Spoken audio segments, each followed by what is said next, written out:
So there's a lot of different types of climbing. There's bouldering, top roping, lead climbing, speed climbing, and free soloing. Bouldering is performed on small rock formations over a crash pad without ropes. These climbs are typically shorter and aren't as tall to avoid injury.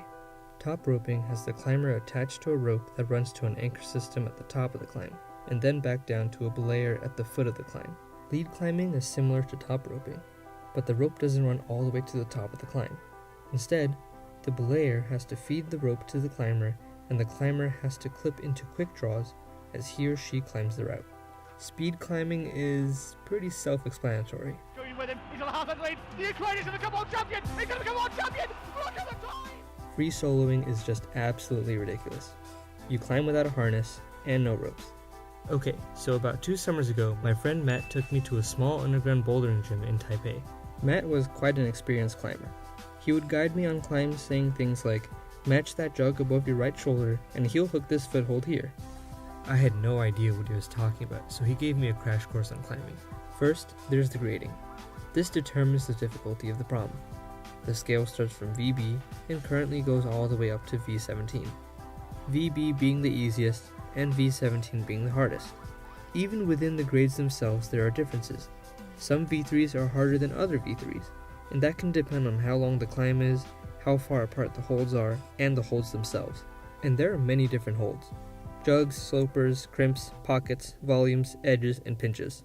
Jugs are super easy to grip because they're really concave.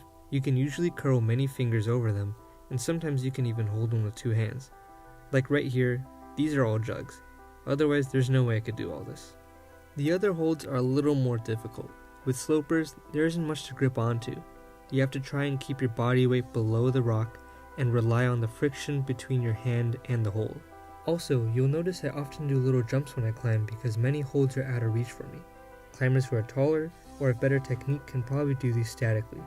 I tend to climb more dynamically simply because it suits me better. For long climbs like top roping, you'll often see very methodical climbing like this. Notice that even though some rocks require reaching, she doesn't come off the wall. She constantly shifts her weight and is always very stable. A lot of the holds you're seeing here are larger compared to pinches and crimps. These require a lot of finger strength. The holds can be so small that only a few fingers or just the tips of your fingers can hold on at once.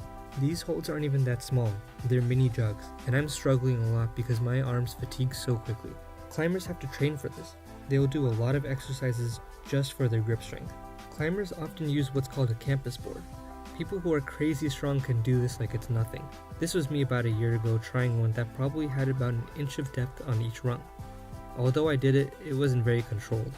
There's also something called a pegboard which requires a lot of control over your body weight and movement. Or you can just be fancy like this. So there's still a lot I can cover about climbing, but hopefully this has been enough to spark your interest. Even if you're doubtful of your abilities, climbing is a great activity to do with your friends. Oh, and don't let the fall scare you away.